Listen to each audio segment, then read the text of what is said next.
Assalamualaikum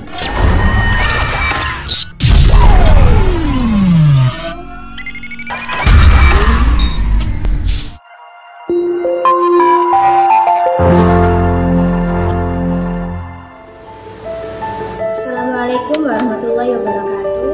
Hari ini bertemu lagi dengan saya Ibu Ayu Laili Komaria di mata pelajaran OTK Sarana dan Prasarana kelas 12.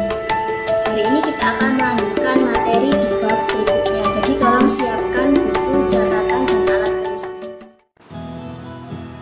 Baik, hari ini kita akan mempelajari pada KD 3.12, yaitu menerapkan penerimaan, penyimpanan, dan penyaluran sarana dan prasarana.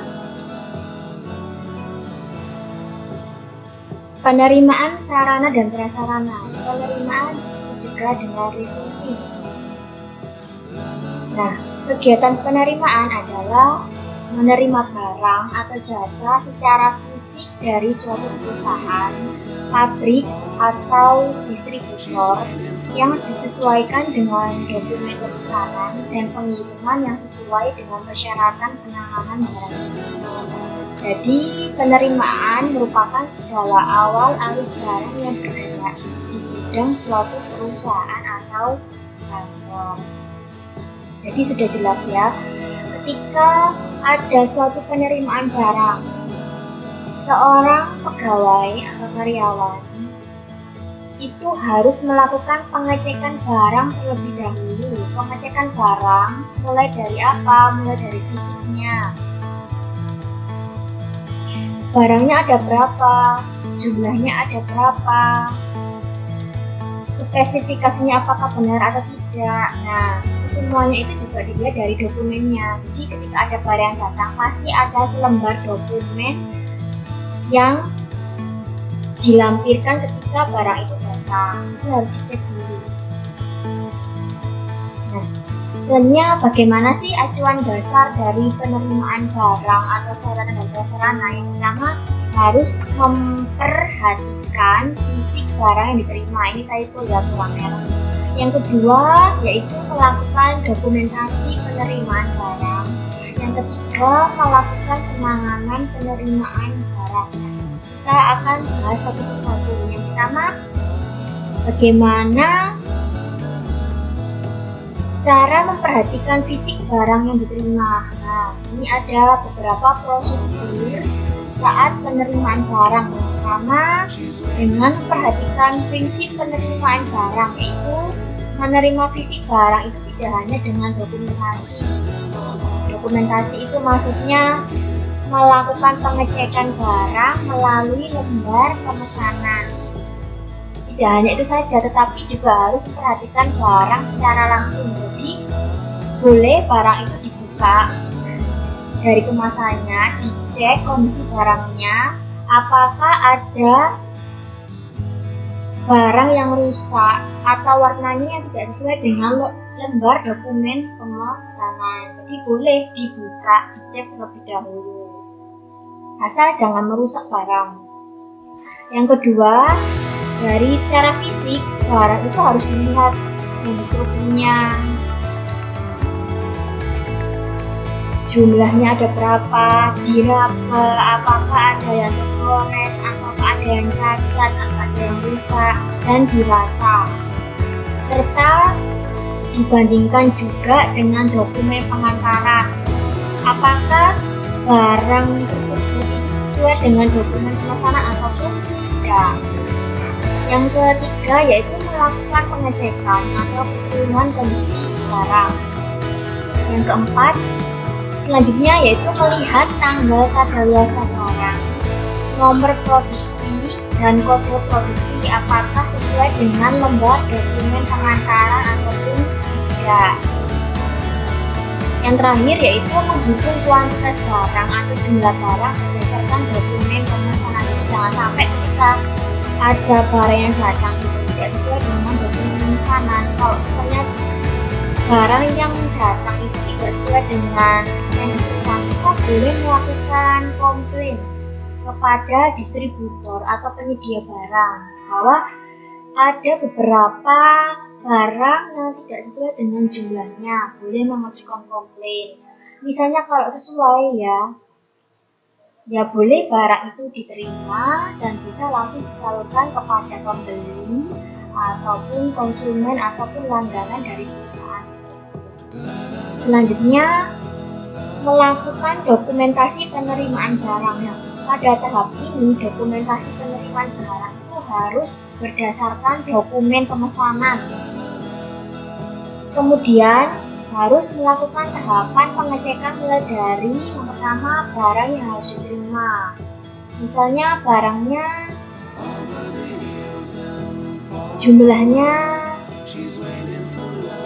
sekian, laptopnya misalnya 10, komputernya 1, terus LCD-nya 1. Nah, itu harus dicek apakah sesuai tidak barang yang datang dengan lembar dokumen pemesanan. Kedua, dari jenis barangnya, apakah sesuai tidak jenis barang yang datang itu dengan dokumen pemesanannya. Yang ketiga, kesesuaian dengan spesifikasi kantor, disesuaikan ataupun tidak. Ketika ada barang yang datang, seorang pegawai atau karyawan di sebuah perusahaan itu harus melakukan pengecekan satu persatu, mulai dari ini tadi, barang yang harus diterima, jenis barangnya, dan kesesuaiannya. Agar apa? Agar ketika barang itu dikirim ke konsumen atau pembeli atau pelanggan itu tidak ada kesalahan sedikit.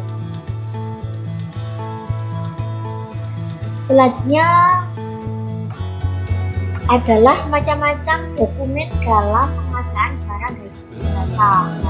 Dokumen dalam pengadaan barang dan jasa itu ada 3 macam. Yang pertama ada dokumen pengiriman atau delivery note atau DM, adalah dokumen yang dikirimkan oleh pemasok kepada para pelanggan saat produk disampaikan dengan merincikan jumlah fisik barang yang akan dikirim. Selanjutnya, faktur atau invoice biasanya dikirimkan kepada langganan yang menunjukkan jumlah nilai uang dari produk yang disampaikan. Yang kedua ada dokumen pemesanan atau delivery order atau DO, dan purchase order atau PO adalah surat perintah penyerahan barang kepada pembawa surat yang ditujukan kepada bagian penyimpanan barang atau bagian gudang milik perusahaan. Yang terakhir adalah dokumen pengemasan atau packing list, itu dokumen yang menunjukkan jumlah, jenis, dan berat barang yang diekspor dan diimpor, dan merupakan dokumen penjelasan dari uraian barang. Dari ketiga jenis dokumen ini, kalian harus tahu. Selanjutnya ini adalah contoh dari dokumen pengiriman. Dalam dokumen pengiriman ada judulnya, dan jelas penerimanya itu ditujukan kepada siapa, namanya, perusahaannya, alamat kantor, katanya, waktu pemesanan harus jelas, nomor invoice-nya harus jelas, waktu pengiriman, menggunakan jasa pengiriman apa. Nah, untuk kode nama barang, satuan dan jumlahnya itu harus jelas. Jika barang itu diterima, pegawai harus mengecek barang yang diterima dengan dokumen pengirimannya itu apakah benar atau tidak. Jika ada kekeliruan, boleh mengajukan komplain kepada pihak penyedia barang. Selanjutnya ini ada contoh dari dokumen pemesanan. Nah, dokumen pemesanan atau purchase order yang pertama ini adalah perusahaan penyedia, misalnya penyedianya si PT Multimustika. Nah, pemesanan akan dikirimkan kepada PT Penerbit Erlangga selaku konsumen, pembeli ataupun pelanggan. Jelas di sini tanggal pemesannya ditulis jelas. Dan di sini menjelaskan tentang barang-barang yang dipesan. Berikut dengan kuantitasnya, harganya, totalnya. Jika barang tersebut dikirimkan kepada PT Erlangga, PT Putri Mustika itu harus mengecek terlebih dahulu barang yang akan dikirim agar ketika PT Penerbit Erlangga itu menerima barangnya sesuai dengan barang yang disesuaikan Penerbit Erlangga. Selanjutnya adalah contoh dari dokumen pengemasan. Nah, di sini sudah jelas judulnya, dokumen pengemasan. Penerimanya siapa? Yaitu PT Penerbit Erlangga. Ini jelas juga dengan barang yang dipesan. Nah, ini pengemasannya menggunakan 1 kontainer. Total pengemasannya berarti 2 kontainer. Kurirnya menggunakan MTI Cardo dan sudah jelas dengan tanggal pengiriman. Jadi sebelum barang itu dikirim ke konsumen atau pembeli atau pelanggan, si PT Putri Mustika itu harus jelas dalam dokumen yang dilampirkannya, barang yang akan dikirimkan harus jelas semua. Jangan sampai terjadi kesalahan sedikit pun. Kalau terjadi kesalahan berarti kinerja dari PT Putri Mustika patut diperhitungkan. Selanjutnya melakukan penanganan penerimaan barang. Yang pertama, menangani barang sesuai dengan siklus hidupnya. Contoh, dicek suhunya, dicek waktu produksi dan kadaluarsanya, maksimal tuntutan tiap barang itu ada berapa, dan keamanan bahan dasar barang. Kedua, yaitu menggunakan peralatan yang sesuai seperti palet, drum, dan forklift. Nah, ini adalah contoh dari palet kayu, ini ada contoh dari hand pallet, ini ada contoh dari drum. Nah, ini adalah contoh dari pot.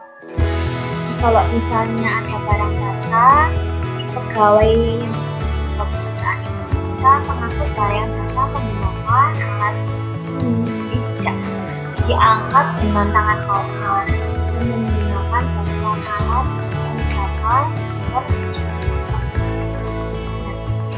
untuk materi selanjutnya akan bahas di pertemuan berikutnya. Sekian dari saya, semoga materi hari ini bermanfaat bagi kalian. Jangan lupa dicatat sebagai prasarana dan prasarana. Sekian dari saya, wassalamualaikum warahmatullahi wabarakatuh.